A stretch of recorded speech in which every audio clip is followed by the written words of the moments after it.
नल और नील नाम के दो मौसेरे भाई थे, यानी उनकी दोनों की माता बहन थी।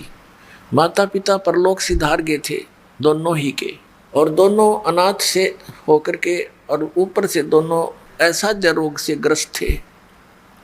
उसके लिए वो घर तो कोई रहा नहीं, सोचा भी चल कहीं आश्रमों में रहें। वहाँ जाकर ऋषि महर्षियों से मिले, उनसे प्रार्थनाएं की कि हम ऐसे ऐसे दुखी हैं। तो पहले तो ऋषि महर्षि उनको कोई जंतर मंत्र, कोई श्लोक या साधना बताते कि आप ऐसे ऐसे भक्ति करो, ऐसे मंत्र करो।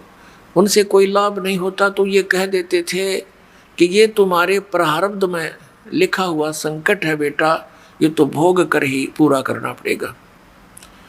लेकिन आत्मा को ये बातें जचती नहीं, ये संतुष्ट नहीं करती, इसलिए वो वहाँ से कहीं और ट्राई करता है कि शायद वहाँ मुझे राहत मिल जाए।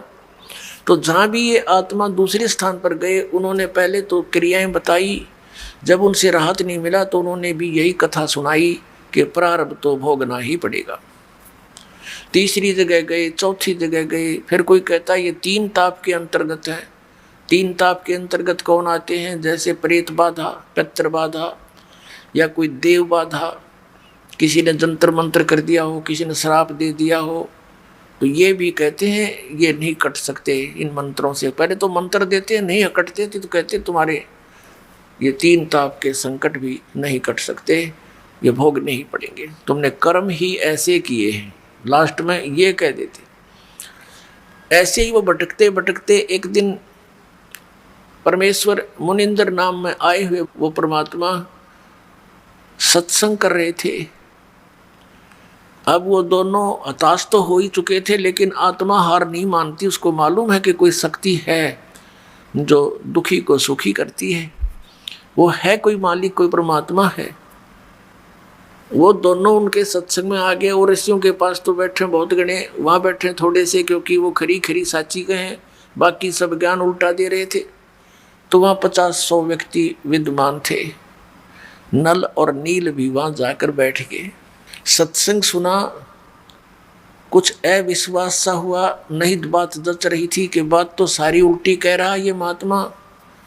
फिर भी वहाँ उन भक्तों से जिससे भी वो मिले, वह उपस्थित थे, वो सब कह रहे थे हम बड़े दुखी थे, हमें बड़ा सुख हुआ, आशीर्वाद मात्र से लाभ हुआ, हमारा इस भक्ति करने से ऐसा लाभ हुआ। तो उनका कुछ दिल सा डटा, कुछ संतुष्टि सी हुई उनको। जो ही वो जब परमात्मा के पास आए, आशीर्वाद और दीक्षा तो कहते बाद में देखेंगे, पहले प्रणाम कर लेते हैं। तो जो ही वो प्रणाम करने आए परमात्मा के पास, उन दोनों के सिर पे आशीर्वाद भरा हाथ रखा, दोनों स्वस्थ हो गए। एक दूसरे को देख रहे हैं कि हम ये क्या हो गया, जैसे शरीर से 100 मन वजन उठा दिया हो। दोनों चरणों में गिर गए, फूट फूट कर रोते रहे, ए भगवान हमें नहीं मालूम था परमात्मा पृथ्वी पर आए हुए हैं, हम बहुत भटक लिए थे, हमने सब जगह जंतर मंत्र जिसने जो बताया भगवान कर लिए थे, हमें कोई राहत नहीं मिला। हमने तो आत्मघात करने की सोच ली थी कि यदि कुछ दिन में राहत नहीं मिली तो ये जीवन नरक बन गया है। हे भगवान बड़ी दया करी आपने। परमात्मा ने कहा बेटा ये तो फर्स्ट एड है, आपके जीवन में ना जाना कितने और दुख हैं, इसके लिए मैं भक्ति बताऊंगा, वो मंत्र तुमने करने पड़ेंगे।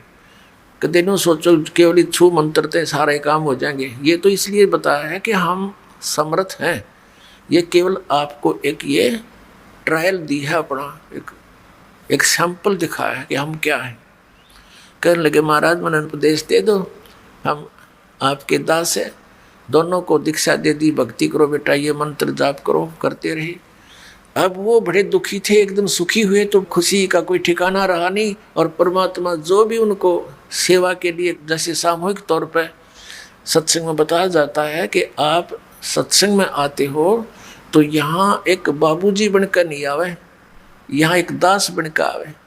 एक जैसे हॉस्पिटल में रोगी जाता है, चाहे वो कितना बड़ा अधिकारी हो, कितना बड़ा धनवान हो, जब उसको ये पता लग जाता है कि तेरी जांच में कोई गड़बड़ हो चुकी है और तेरा शरीर ठीक नहीं है, और उसको डॉक्टर के पास जाता है, डॉक्टर कहता है कि जाओ ये जांच कराओ, तो उसने उस पल की इंतजार रहती है जांच में के आवेगा। उस समय वो भूल जाता है मैं क्या हूँ, मैं कोई अधिकारी हूँ या सेठ हूँ। उस समय वो अपने को रोगी मानता है। ऐसा भाव आपका सत्संग में रहना चाहिए। यहाँ ऐसे रहने से क्या लाभ होगा? कबीर परमेश्वर की अमर वाणी है और इनकी अमर वाणी फाइनल है, जो ने कह दिया वो सत्य है। कहते हैं संत मिलन को आइए तज माया अभिमान, जो जो कदम आगे रखे एक एक यज्ञ समान। संत मिलन को चालिए और तज माया अभिमान, और जो जो कदम आगे रखे सो सो यज्ञ समान। अब देखो एक यज्ञ में कितना पैसा लगता है, और ये यज्ञ फ्री में होगा जब इस विधि से आप सत्संग में आओगे। अधीर बन के आवे, विनम्र बन के आवे, इस अहंकार रूपी राक्षस को कति खत्म कर दे, अपने पास से दूर कर दे कि बस दूर हो जाए, तू तेरा मेरा मेल रहा नहीं क्योंकि मैं भक्त बन गया।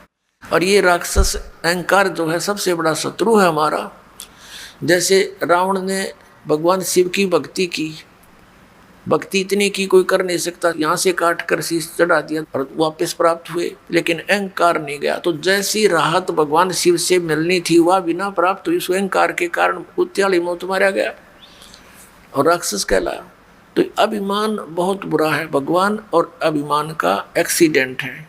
नॉर्थ साउथ पोल समझ लो, ये कभी इकट्ठे नहीं हो सकते। इसे दुष्ट को फिर हम क्यों पालें?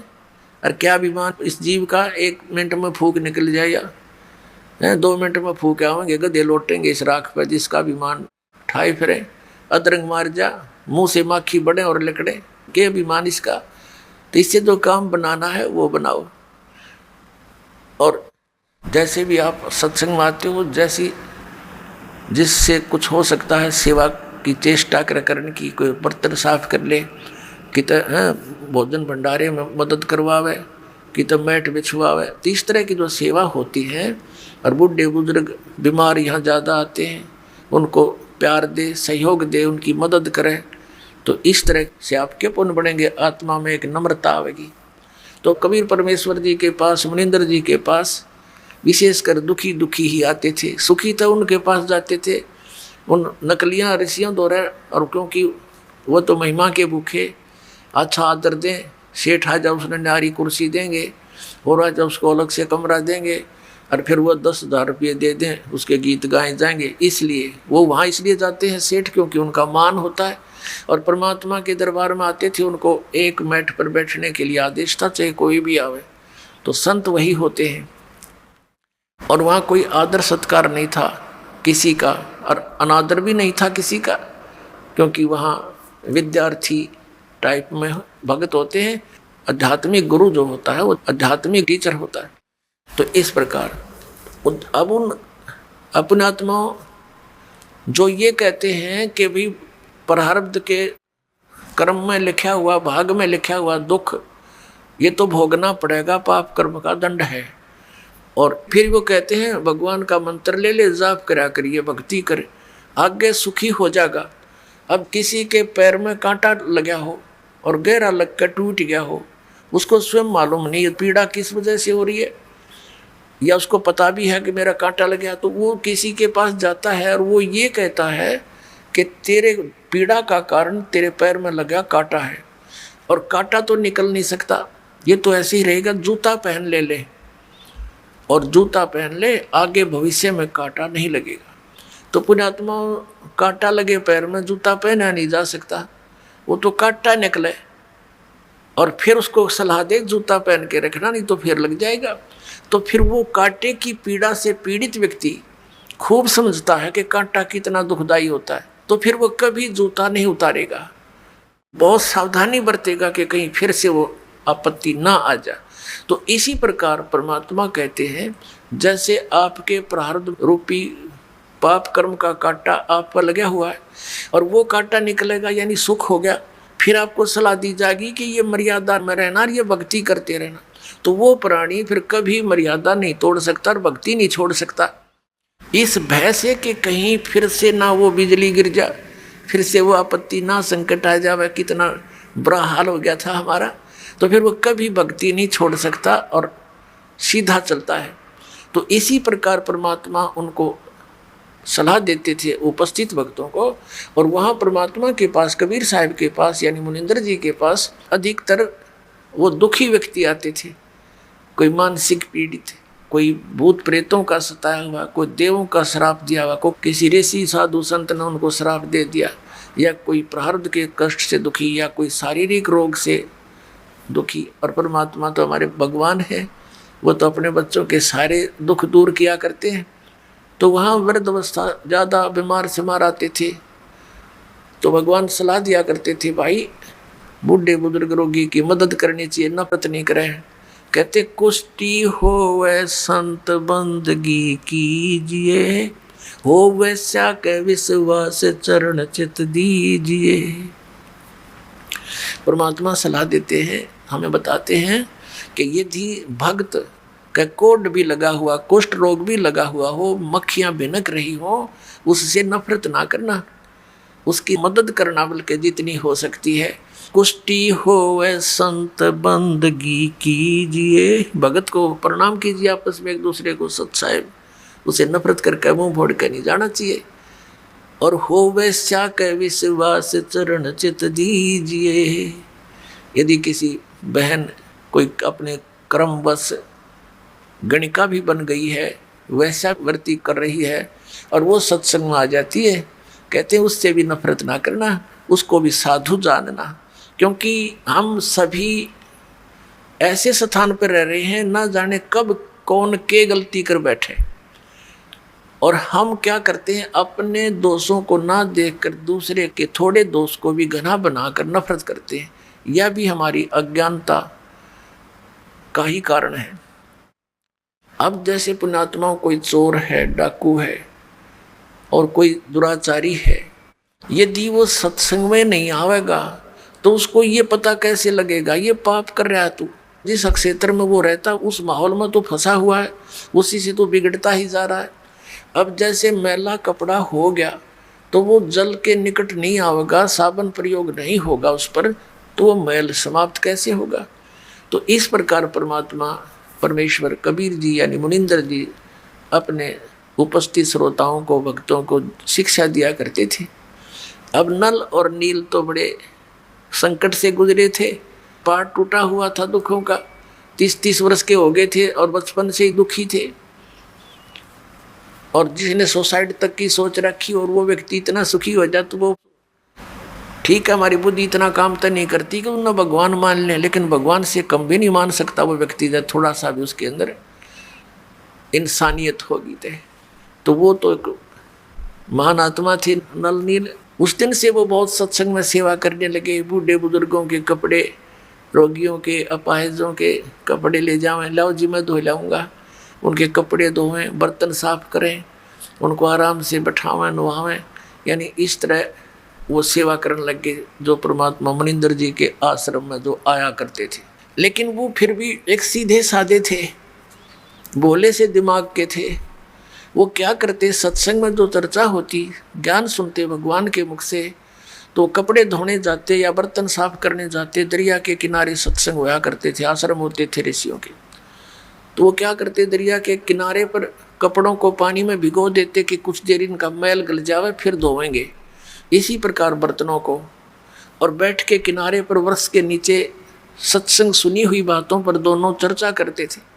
और फिर अपने बीते हुए समय पर, अपने पास टाइम पर भी बहुत विचार करते थे और कहते थे, देखिए वो ऋषि क्या बकवाद किया करते थे। पहले तो कहते थे ये जंतर कर ले, ये मंत्र कर ले, और फिर लास्ट में कह देते थे ये तुम्हारे प्रारब्ध का भोग है, तुमने भोगना ही पड़ेगा। और यहाँ पर कहाँ गई वो हमारे प्रारब्ध। तो भाई भगवान आगे हैं, परमात्मा जैसे है अपने गुरु जी, बड़ी दया करी अपने पर। और देखो आज सत्संग में ऐसा बताया, कभी सुना नहीं हमने। अपने आत्मा जो व्यक्ति इतना दुखी था वो सुखी हो जाए, और उसको जो ये दास ज्ञान दे रहा, यही ज्ञान परमात्मा पहले दिया करते। उन्हीं परमेश्वर कबीर जी का दिया हुआ ज्ञान, दास तो एक है जे टेप रिकॉर्डर आपको सुना रहा, दिया हुआ ज्ञान उसी मालिक का है जो चौथे युग से देते हुए आ रही थी। तो वो पहले अगर सुखी व्यक्ति इन बातों को सुनता है, उठ कर चल पड़े, वैसे बकरा है सब, आज तक कभी सुना नहीं। तो पहले परमात्मा वो सेलेक्ट करिए मालिक ने जो दुखी थे, और फिर दुखी व्यक्ति सुखी हो गया, वो कहाँ जाओ तो सारी सुनेगा और सारी सच्ची लगेंगी उसको, क्योंकि वो तो दुख से उभरा है। तो सच्ची तो ये है ही है, हमें उस अज्ञान के कारण ये नहीं अच्छी लग रही थी। तो ऐसे जब वो बातें कर रहे होते हैं तो एक आधा कपड़ा उस झालों में बह जाता था, उनको पता नहीं लगता। जब वो जाकर धोकर सुखा देते उनके कपड़े, तो वो फिर उठाते अपने अपने कपड़े। कोई कहता जी मेरा तो धोती नहीं मिली, कोई कहता मेरा कुर्ता गुम हो गया। वो कहते भाई हम तो जितने ले गए थे उतने ले आए हैं, हमें तो मालूम नहीं। इसी प्रकार बर्तनों में भी कोई एक आध बर्तन, किसी की गिलास, किसी की थाली प्रतिदिन गुम हो जाती थी। और फिर उन्होंने उनसे प्रार्थना की, भाई देखो मुश्किल से तो हम एक गिलास लाए थे, इतनी दूर से कैसे लाएंगे, भाई इससे अच्छा तो तुम ऐसा करो हमारी सेवा मत करो, हम खुद कर लेंगे, हमें तो बहुत अभाव हो गया इन वस्तुओं का, अब कहाँ से लाएं जा करके। तो वो कहने लगे भाई आगे ध्यान रखेंगे, हम बहुत ध्यान रखेंगे। तो अन्य जो और सेवादार होते थे वो बताते थे कि ये भोले भाले व्यक्ति हैं, उन कपड़ों को बर्तनों को भिगोकर पानी में बैठ जाते एक तरफ, भगवान की चर्चा करते रहते हैं, इनको पता नहीं लगता वो पानी में बह जाते हैं। कहने का भाव ये शिकायत गुरु जी के पास पहुंच गई, मुनिंदर जी के पास। अब उनको चिंता होगी कि महाराज जी के पास बात गई और अब ये हमारी सेवा छीन लेंगे। अब सेवा छीननी गई तो भगवान रुष्ट हुए हमारे से, गुरु जी रुष्ट हो गए तो हम पर तापत्तियाँ फिर आ जाएंगी। वो इस भय से करबद्ध होकर के वहाँ गए, गुरु जी ने बुलाए। परमात्मा ने कहा बेटा ये बहुत परेशान हो गए हैं, आपकी नीयत अच्छी है सेवा करने की, लेकिन इनको प्रॉब्लम घनी हो जाती है, तुम सेवा रहने दो बेटा, कोई और सेवा कर लो। वो चरणों में गिर गए, बुरी तरह रोने लग गए, हे परमात्मा हमारी सेवा ना छीनो, हे भगवान आगे हम बहुत ध्यान रखेंगे। तो वो भक्त कहते जी इनने कई बार कह ली ये बात, तो ये फिर जाते भूल जाते, इनके बस की बात नहीं। अब परमात्मा ने देखा कि इनकी श्रद्धा टूट है, इनका दिल टूट जाएगा, ये महा दुखी हो जाएंगे। तो परमात्मा कबीर मुनिंदर जी ने, परमेश्वर जी ने आशीर्वाद दे दिया, बेटा आज से तुम्हारे हाथों से कोई वस्तु जल में डूबे नहीं की, जहाँ रखोगे वही रहेगी, इधर टस मस्से नहीं होगी, तुम नहीं छेड़ोगे इतना। अब इस वर को पाकर वो बड़े खुशी हुए, जाकर देखा वो कपड़े भिगो दिए, जहाँ रखे थे वही रहे। थाली बेले काशी के होते थे वो रख दिए, काशी तो वैसे डूब जाती है, काशी भर के पानी तो बेला, और उस पर दरिया पर रख देते थे, जो का तो रहता था। फिर एक आध कहने लगा पत्थर तो उठा कर रख के देख लो, वो एक आधी कंकर पत्थर उठा कर रखी, वो जहाँ रख दिया उस जल के ऊपर एज इट इज सती रहने लगे। तो ये उन भक्तों की तो प्रॉब्लम हल होगी जिनके बर्तन और कपड़े गुम होया करते। तो इस प्रकार नल और नील को ये आशीर्वाद परमेश्वर मुनिंदर जी द्वारा दिया गया था। अब परमात्मा कहते हैं गोता मारूं स्वर्ग में जा बैठूं पाताले, कह कबीर ढूंढता फिरूं अपने हीरे मोती लाल। एक श्रीलंका के अंदर एक चंद्र विजय नाम का भाट रहता था, वो कुल टोटल 16 सदस्य थे उसके घर में, पुत्र वधू पुत्र पुत्रियां सब मिलकर 16 सदस्य थे। अपने आत्माओं, एक पिता एक माता अपने बच्चों के लिए कितनी दुखी होती है। एक भी कष्ट में कोई बालक हो जावे चिंता में नींद नहीं आती। और हम जिस पिता के संतान हैं, पूरी पृथ्वी पूरा विश्व पूरे ब्रह्मांड चींटी से लेकर हाथी तक, हम सभी उस कबीर भगवान के उस अमर पुरुष के बच्चे हैं। अब हम यहाँ कितने दुखी हैं। आप तो बालक हो, पता नहीं बालक का चाहे कितना चोट लगी रहो, वो उसको कष्ट नहीं मानता, रोता अवश्य है, और फिर भी गलती करने में पीछा नहीं देखता, क्योंकि उसको ज्ञान इतना ही है। तो वो परमात्मा कितना दयालु है। अपनी प्यारी आत्माओं को शरण में लेने के लिए उस चंद्र विजय भाट के घर से थोड़ी सी दूर पर रास्ते में, जिधर वो सुबह सुबह फ्रेश होने के लिए जाता था, वहाँ एक पेड़ के नीचे बैठ गए भगवान। एक साधु रूप बनाकर बैठ गए, ऋषि रूप में रहते ही थे। और पुण्यात्मा जो होती हैं भगवान को चाहने वाली, उनके लिए भगवान ने कहा कि साधु दर्शन राम का और मुख पर बसे सुहाग, दर्श उन्हीं को होत हैं जिनके पूर्ण भाग। कबीरा दर्शन संत के परमात्मा आवे याद, और लेखे में वाहे घड़ी बाकी का समय बाद व्यर्थ। अब संत ऋषि के दर्शन हुए, चंद्र विजय भाट ने प्रणाम किया। प्रणाम करके पहले तो चला गया, घूम फिर के आया, आते समय कहने लगा भगवान दास की कुटिया यहीं पर है, दर्शन दो दाता। अब वो तो गए इसीलिए थे, करे करावे साइया मन में लहर उठा, दादू सिरदर जीव के आप बगल हो जा। परमात्मा बोले भाई चलो आगे घर पे। वहाँ कुछ देर डिस्कस हुआ, उनकी आपस में चर्चा हुई। परमात्मा से ज्ञान सुना उसने कि कहा जी भगवान को चर्चा सुनाओ। तो परमात्मा ने सारी कथा कहानी का सृष्टि रचना सुनाई, काफ़ी ज्ञान दिया। तो वो बड़े प्रभावित हुआ, कहने लगा भगवान दास की कुटिया यहीं पर है, वहाँ चलिए, और वहाँ पर आपके और भी बच्चे हैं, वह भी आपके ज्ञान का लाभ उठाएंगे। परमात्मा तो गए उसी उद्देश्य से, घर चले गए, आसन दिया, अलग से बिठाया मालिक को, सोच कपड़े बिछा के, और फिर सत्संग सुनाया। अब उस समय तो केवल एक व्यक्ति ने नाम लिया, चंद्र विजय ने, बाकी परिवार कहने लगा नहीं हमें अच्छा नहीं लगता इनकी ये बातें, ये तो शंकर भगवान से भी ऊपर बताते हैं। क्योंकि श्रीलंका का राजा रावण जो है भगवान शंकर से अतिरिक्त किसी की पूजा ना करता था, तो उसको देखा देखी पूरा श्रीलंका भी शिव का ही पुजारी हो गया था। तो इस बात को पहले स्वीकार नहीं हुआ, फिर वो चले गए भगवान वहाँ से। पीछे से उस चंद्र विजय भाट ने अपने पूरे परिवार को बैठा बैठा के बहुत अच्छी तरह समझाया, तो उन सब का मन बन गया। तो परमात्मा फिर वहाँ पहुँच गए। अब उन सभी पूरे परिवार ने नाम ले लिया, और जो मालिक ज्ञान सुनाया करता था, ये तो ज्ञान ऐसा है प्रत्येक व्यक्ति चाहता मैं सबको सुना दूं, भाई को, बहन को, रिश्तेदार को, ऐसा अनमोल ज्ञान कभी देखा ना सुना। अपनात्मा वो चंद्र विजय भाट जो था वो रावण के पास जाता था, उसको चुटकले चटकले सुना के उनकी महिमा मुहिमा गा के, और ये भाट लोग उनका एक मनोरंजन कराया करते थे। और उधर से उसकी पत्नी जो थी वो कर्मवती नाम था उसका, वो जाती थी रावण की पत्नी मंदोदरी के पास, वो उसको चुटकले सुनाती थी अच्छे बूढ़े।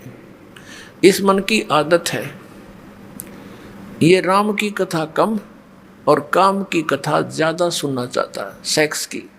तो पहले तो वो बकवाद सुनाया करती थी, पता नहीं के मंदोदरी भी हंसा करती, दांदरे काटा करती हैं चुटकुले सुन सुन के।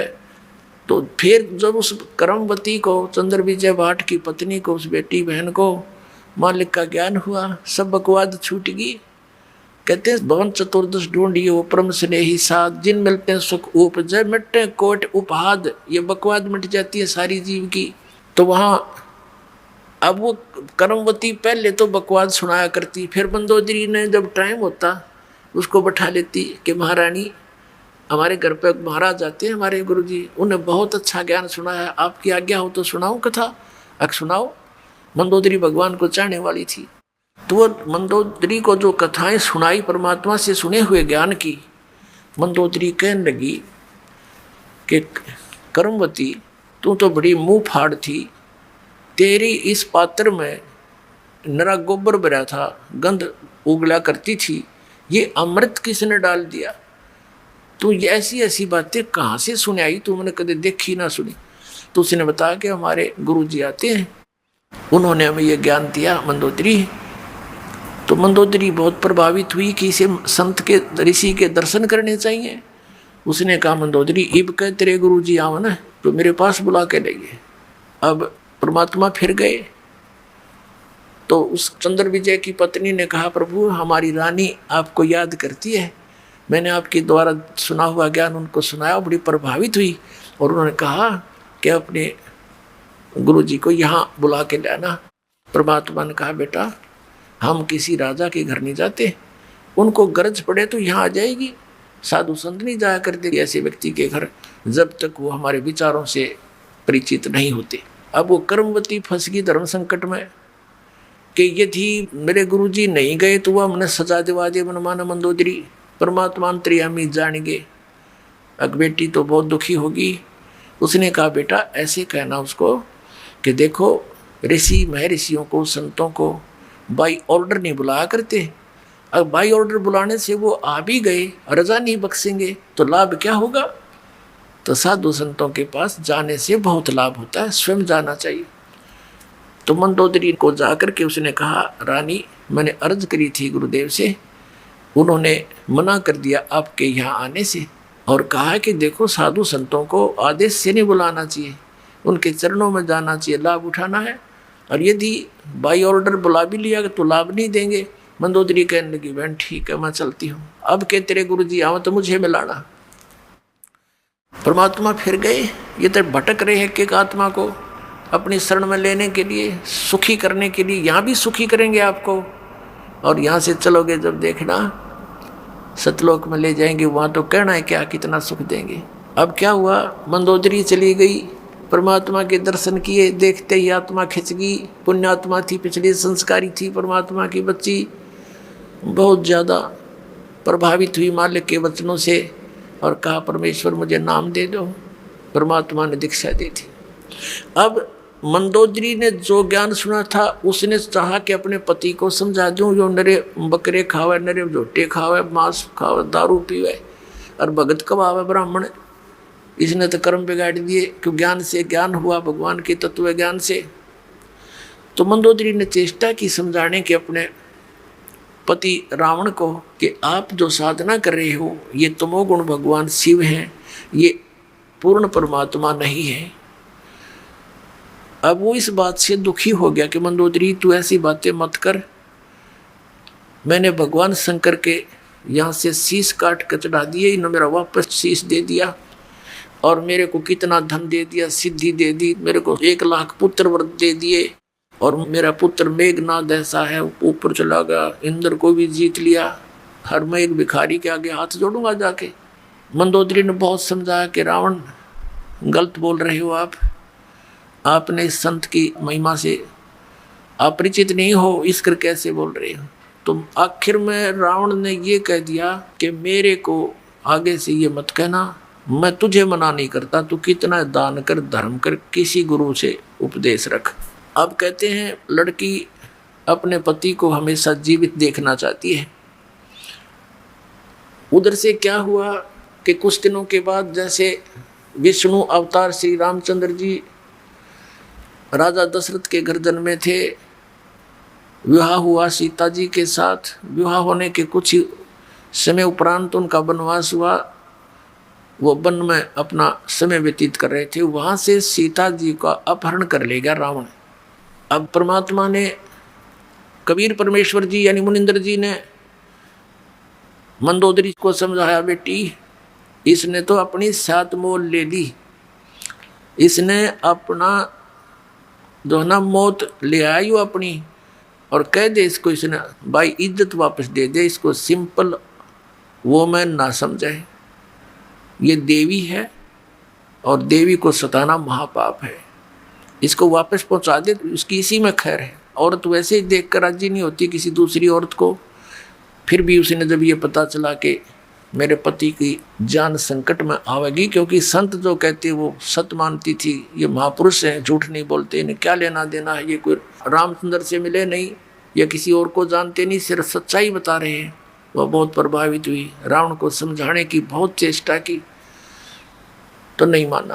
कुछ दिनों के बाद क्या होता है, बीच में एक प्रकरण रह गया। अब रावण तो सुने नहीं था, अरे यू ज्ञान ऐसा है आदमी हजम कर नहीं सकता अकेला, जो यू ज्ञान आपको सुनेगा, दास बता रहा भगवान का दिया हुआ कबीर साहब का, तो उसकी ये नीयत रहती है बताऊं जरूर किसी से, चाहे कोई सुना चाहे ना सुना।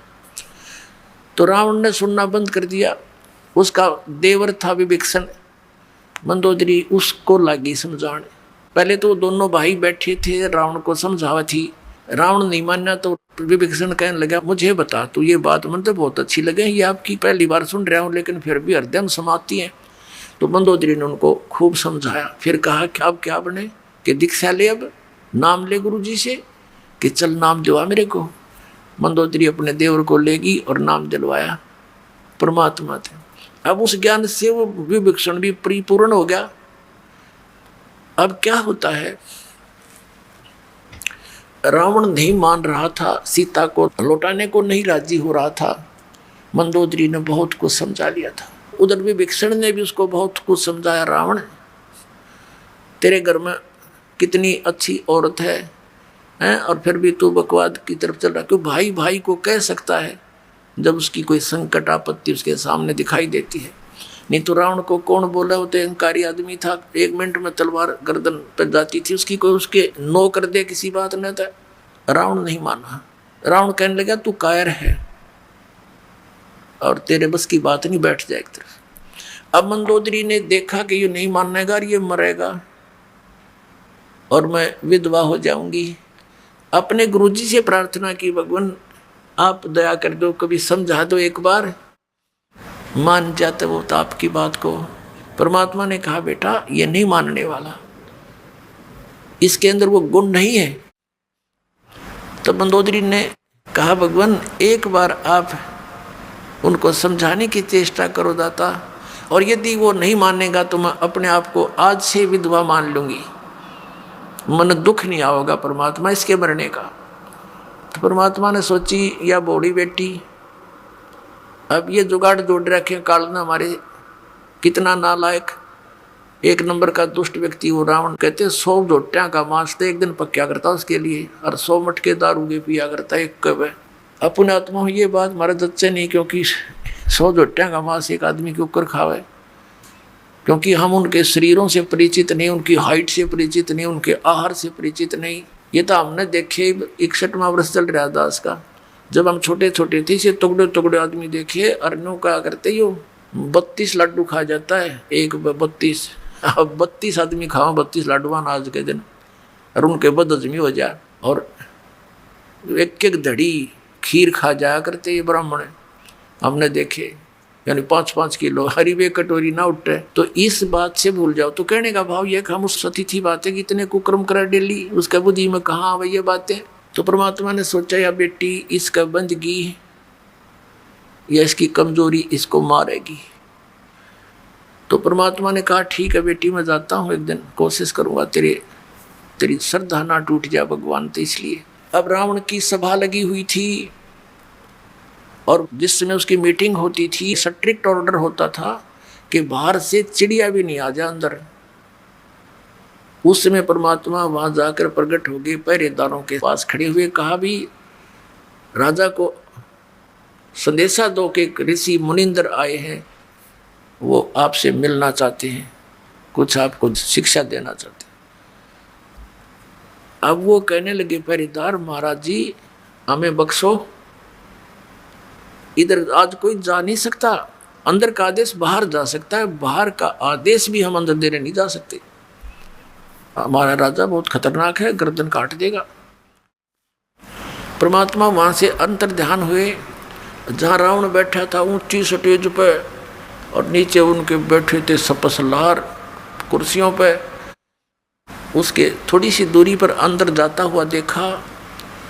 ऋषि देखकर वो एकदम चकित हुआ कि ये व्यक्ति अंदर कैसे आ गया, हमारी गुप्त मीटिंग चल रही थी। तो उसने आव देखा ना ताव देखा, वो तलवार निकाली कि तू अंदर कैसे आ गया। अब उसने क्रोध में 70 वार किए थे तलवार के परमात्मा को काटने के लिए, और कबीर परमेश्वर अर्थात मुनिंदर जी के हाथ में एक सीख थी झाड़ू की। ये झाड़ू होता है, उसकी सीख एक ले रखी थी दाता ने, और जब वो तलवार मारे तो वह सीख अड़ा दे थे। वो सीख के ऐसे लगे थी वह तलवार उसकी जैसे लोहे के खंभे के लग गया, कट्टा कट हुआ। अब जब 70 बार उसने अंधा दूं,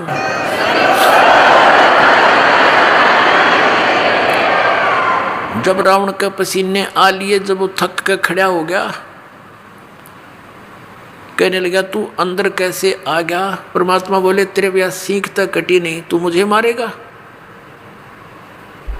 तब उसने पूछा कि तू, रावण बोला उनको बुलाओ पहरेदारों को, उनको कत्ल करूंगा। परमात्मा बोले उनका दोष नहीं है, उन्होंने तो मुझे मना कर दिया था संदेश भी देने के लिए। फिर परमात्मा से पूछा रावण ने तू आया कैसे अंदर, कि ऐसे आ गया, अंतर ध्यान हो गए और फिर प्रकट हो गए। रावण के सामने से एकदम अंतर ध्यान हो गए और फिर प्रकट हो गए कि मैं उनको आता दिखाई नहीं दिया, मैं ऐसे आ गया। अब वो दुष्ट आत्मा फिर भी ना समझाई वो कौन है तेरे सामने। कहने लगा देखो तू जा यहाँ से, तू आया किस लिए है, बता तेरी बात क्या है। तो परमात्मा ने कहा कि रावण तेरा जो है अंतिम समय आ लिया है और मेरे आदेश का पालन करके दे तू इस लड़की को वापस दे देगा, सीता को, इस देवी को, तो तेरी जीवन को मैं बदल दूंगा, इन बुराइयां तेने छोड़नी पड़ेंगी।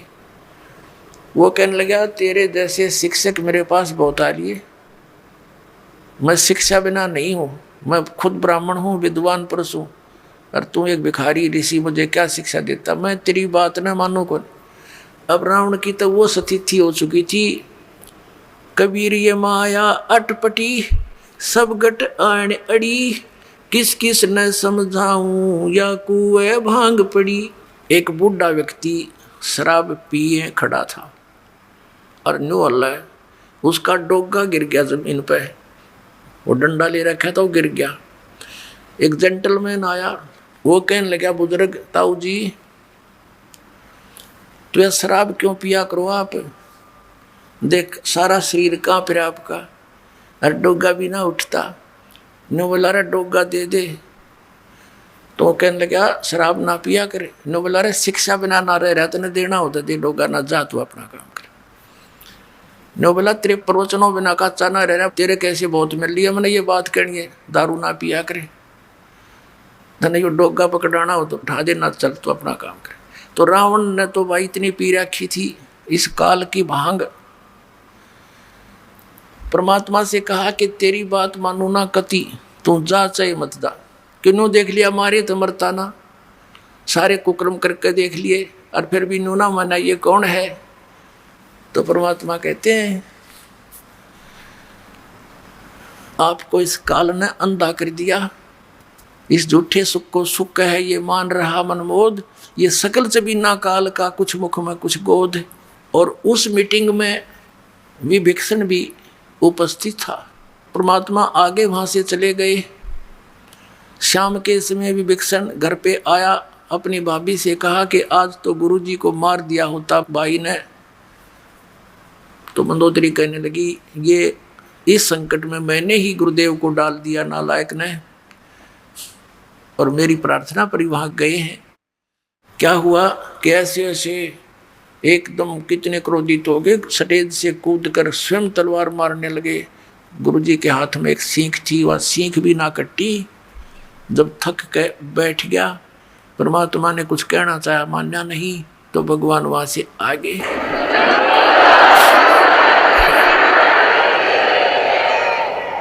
अपने आत्माओं जो हमारा पिता है उसकी तो मैं खबर भी नहीं, जो हमारे लिए दुख पा रहा है, भटक रहा है, कि प्राणी को समझाने के लिए, ज्ञान देने के लिए, अपनी शरण में लेकर यहाँ भी सुखी करने के लिए, और हम उनको पूज रहे हैं जो हमें ना सुख दे सकते ना दुख दे सकते, क्योंकि देवता हैं ये ब्रह्मा विष्णु महेश, ये हमारे प्रारब्ध को परिवर्तित भी नहीं कर सकते और ये दुख दे नहीं सकते क्योंकि ये देवता है, अच्छी आत्माएं हैं। तो हम इनको पूज रहे थे। तो पुण्यात्मा मंदोदरी कहने लगी गुरुदेव के पास, जो परमात्मा से मिलने गई, और कहा भगवान अक्षमा करना मुझ दासी को, मेरे कारण आपने बहुत ऊंच नीच सुनना पड़ा दाता, मेरा पति का मुंह था वो मुझे सता रहा था, अब दाता वो बेशक मर जा, मेरी ओर से आज मर लिया, वो मरियो से जिंदा रहियो, दाता अपने चरणों से दूर ना करना अपनी बच्ची को। तो परमात्मा ठीक है बेटा, कहा तू भक्ति कर, या कोई किसी का ना है, आजकल मृत्यु हो जा, कौन किसका ठेकेदार है पता नहीं, इसका जन्म की तो होगा, तेरा कहाँ होगा, ठीक है जब तक आपका संयोग है एक नेक नीति से निभाओ, परमात्मा से डर कर रहो, जो जिसका भूमिका है पति की है पति वाला रोल करे, पत्नी का है पत्नी वाला करे, बेटे का है बेटे वाली भूमिका ठीक निभानी चाहिए, तभी आप सुपात्र कहलाओगे, नहीं तो आप फेल हो जाओ। अब क्या हुआ, उधर से रावण को संदेश से मिले लेकिन रावण नहीं माना। श्री रामचंद्र जी के संदेशवाहक दूत वहाँ गए, श्री अंगद जी, श्री हनुमान जी आदि आदि, लेकिन वो नहीं माना। कहने का भाव ये है कि युद्ध की तैयारी होगी। अब युद्ध करने के लिए समुद्र से सेना पार करनी समस्या आ गई। अब समुद्र के ऊपर का जावें कैसे? तो कहते हैं उनके इतिहास में लिखा है जीवनी में कि 3 दिन तक श्री रामचंद्र जी ने घुटनों जल में खड़ा होकर समुद्र के अंदर और प्रार्थना की थी कि हे जल्दी, हे समुद्र राज, मुझे रास्ता दे दे, मैं बहुत आपत्ति में हूँ, मेरी पत्नी को ऐसे ऐसे रावण ने उठा लिया है, सेना पार करनी है, उस राक्षस को मारना है और उस देवी को छुड़वाना है। लेकिन समुद्र नहीं माना। अंत में कहते श्री रामचंद्र जी ने लक्ष्मण से कहा कि मेरा अग्निबाण दे, लातों के भूत बातों से नहीं मानते। लक्ष्मण ने अग्निबाण दे दिया उठा के। रामचंद्र जी ने ज्यों ही वो बाण साधा समुद्र को फूकने के लिए, उसमें लपटें निकलने लगी। उसी समय एक ब्राह्मण रूप बना के समुद्र प्रकट हो गया और कहा, भगवान यदि आप मुझे जला भी दोगे, आप फिर भी नहीं जा सकते, खंडर हो जाएगा, इसमें जाओगे क्यों करे, ये तो कुआं हो जाएगा जेरा, और ना जाने कितने जीव मरेंगे, आप पाप के भागी हो जाओगे। ऐसा काम करो भगवान, मेरी मर्यादा भी बनी रहे और आपका काम भी हो जा, सर्प भी मर जा, लाठी भी ना टूटे। तो श्री रामचंद्र जी ने कहा, वो बता क्या उपाय है फिर? कि आपकी सेना में नल और नील नाम के 2 सैनिक आपके भक्त हैं, क्योंकि उस समय आसपास के सारे ही भगत सारे इकट्ठे हो गए थे। रामचंद्र जी के गेला भाई इस आपत्ति आ गई और एक निकम्मा आदमी उसकी पत्नी ठा ले गया। उधर से शिवलोक से भी काफ़ी गण आए थे, भगवान शिव ने भेजे थे, तो वहाँ बहुत इकट्ठे हो गए थे। तो नल और नील को बुलाया गया। नल और नील से श्री रामचंद्र जी ने कहा कि भाई एक पर आपकी परीक्षा दो तुम। समुद्र ने यह बताया कि इनके गुरुजी के द्वारा दिया हुआ आशीर्वाद है इनका, और उनके आशीर्वाद से मेरे ऊपर ये कोई भी वस्तु रखते हैं वो डूबती नहीं, वहाँ से टस से मस नहीं होगी, वहीं रहेगी, तो मेरे ऊपर वजन नहीं बनेगा इसका। अब भगवान श्री रामचंद्र जी ने कहा भी एक बार ट्राई दिखाओ तुम। अब देखो हम ऐसे मार खाते हैं, पहले तो नल और नील 100 शुक्र मनाया करते अपने मुनिंद्र भगवान के, और उस दिन वो आंडी पाक गए। अभिमान हो गया उनको कि यदि आज हम गुरुजी को याद करेंगे, जंतर मंत्र प्रणाम करते हैं जैसे याद करने के लिए, तो ये न सोचेंगे उपस्थित जन ये कहीं और से शक्ति प्राप्त करते हैं, इनके अंदर कोई पावर नहीं। अब उन्होंने दोनों ने फटाफट उठाया एक एक पत्थर और रख दिया, समुद्र पर डूब गया। उनको भी अचंभा हुआ, उन्हें फिर दूसरा उठाया, वो भी डूब गया, तीसरा रखा, वो भी डूब गया। अब ये एक दूसरे के मुंह की तरफ देख रहे हैं और श्री रामचंद्र जी कहने लगे समुद्र से, वो जो ब्राह्मण रूप में उपस्थित था, मानो ये कहना चाह रहे हैं कि तू झूठ बोल रहा था। तो वो ब्राह्मण रूप में उपस्थित समुद्र ने कहा कि भगवान आज इनने कोई गलती कर दी, क्यों भाई तुमने अपने गुरुजी को याद नहीं किया, आज दिखा है ये अभिमान में आ गए, इसलिए इनके हाथ से वो पावर चली गई दिखा है। वो तो अपना एस्टीमेट बतावा था और वह सचमुच ऐसा ही हो गया था। अब उन दोनों ने फिर अक्षमा याचना की, गुरुजी को याद किया, हे दाता दया करो, हमसे गलती होगी, माफ़ करो, हम तो पापी आत्मा हैं। वो डर गए न्यू कदे फिर वो आपत्ति फिर ना आ जाए तुम्हारे पे, और तुमने कर दी गलती आज ज़्यादा, अब मान बढ़ाई की भूख में। तो पुण्यात्माओं, परमात्मा हमें आगाह करते हैं कि यदि तुम ऐसे मर्यादा तोड़ दोगे, भक्ति आपकी नष्ट हो जाएगी। जैसे माता गर्भ को रखे यतन बनाए और ठेस लगे तो छन होए, ऐसे भक्ति जावे। जैसे किसी बहन को, माता को बहुत वर्षों के बाद कोई गर्भ रहा हो, फिर वो कितनी चिंतित होती है उस बालक को परिपूर्ण करने के लिए, कहीं ऊंचे नीचे में पैर ना रखा जा, चलते समय भी बहुत सावधानी बरतती है, और रात के समय करवट बदलते समय भी वो बहुत चिंतित रहती है, कहीं मेरे बालक पर जोर ना आ गया, एकदम उधड़क कर पड़ती है और देखती है दर्द पीड़ा तो नहीं होगी मुझे। तो कहते हैं जैसे माता गर्भ को राखे यतन बना, और ठेस लगे तो क्षीण होए, तेरी ऐसे भक्ति नसावे। तो उनकी भक्ति नसगी खत्म हो गई। रोए पीटे याद किया भगवान को, वो तो मालिक ने करना ही था, क्योंकि श्री रामचंद्र विष्णु अवतार और श्री कृष्ण भी विष्णु अवतार। और विष्णु कौन? ये भी भगवान का बच्चा। आप जैसी आत्मा पुण्यकर्मी प्राणी, पोस्ट ये मिल गई इसको। जैसे आप किसी का भाई मंत्री बन जाता है तो भाई ही उसका, बेशक वो कितनी पोस्ट पे बैठा है। तो ऐसे ही ये आपके ही भाई हैं, उस परमात्मा के ही बच्चे हैं। तो उनके दुख का निवारण भी वही परमात्मा कर सकता है, और कोई नहीं कर सकता।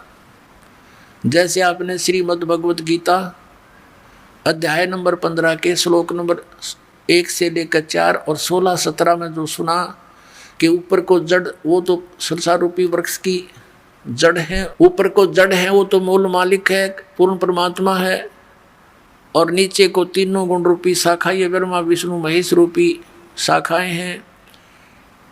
और वो परमात्मा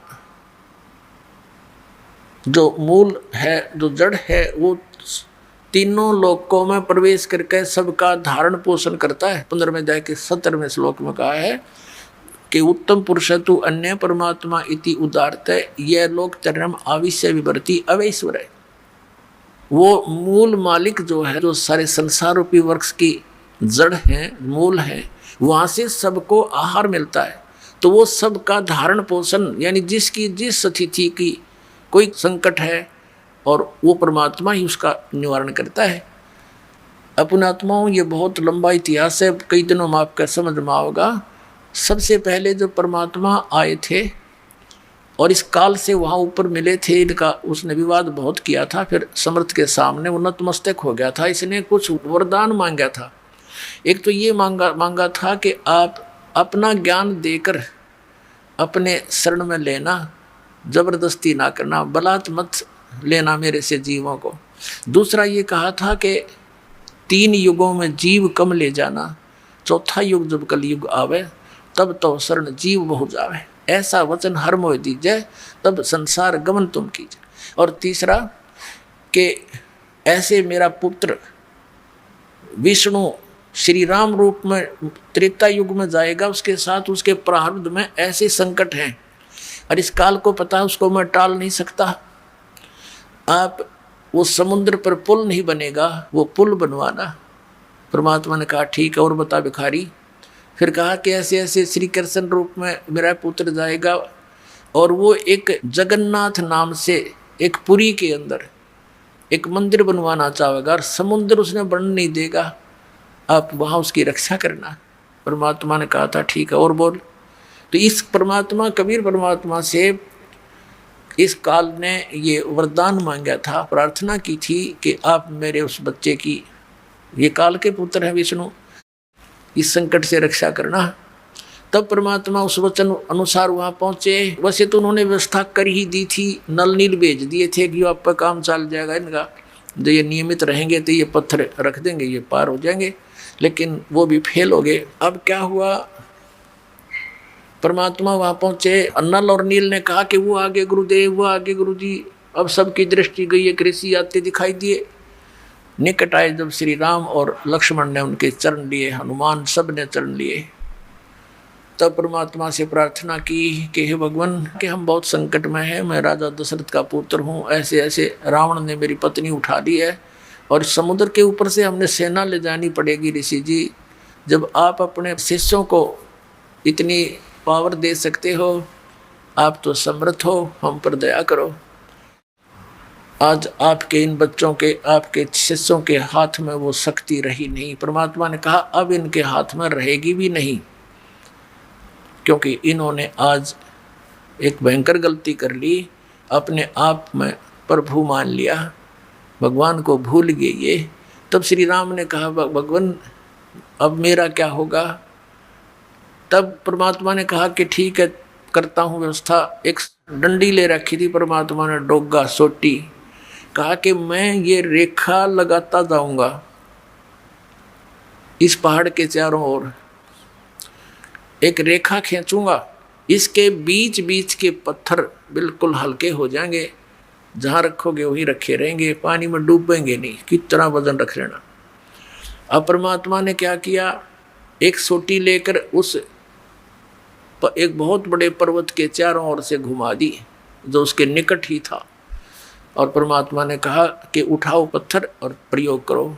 अब नल और नील ये शिल्पकार भी थे, राज थे, मिस्त्री भी थे, ये उन पत्थरों को छोल छाल कर और फिर सेट करना भी जानते थे। अब क्या हुआ, वो पत्थर उठा के लाए, देखा रख के, इतना भारा पत्थर ऊट पटांग सा ओ रख दिया, वो भी ना डूबया, ऐसे तरह ऊपरे रखा हुआ नौकर। तो सबको विश्वास हो गया कि बन गई बात। अपना आत्माओं, हमारे ये अध्यात्म मार्ग में आप कति जीरो हो चुके हो, और दास भी उसी स्थिति में था। अब दास को सतगुरु मिल गए, कहते पीछे लगा जाऊं था मैं लोक वेद के साथ, रास्ते में सतगुरु मिल गए, दीपक दे दिया हाथ। अब ये इतना बड़ा अध्यात्म मार्ग है कि जैसे हम सत साहेब बोलते हैं और पहले राम राम बोलते थे, इसका कारण क्या था, ये मंत्र जाप करने का नहीं था, ये केवल याद दिलाने का होता है कि भाई इस संसार में भगवान बिना कुछ नहीं, और जो गुरुजी ने मंत्र दे रखा है उसकी भूल ना पड़े। जैसे आप देखा करते, अब तो यह बात बिगड़ती जा रही है, नास्तिक होने जा रहा है पूरा मानव समाज, काल का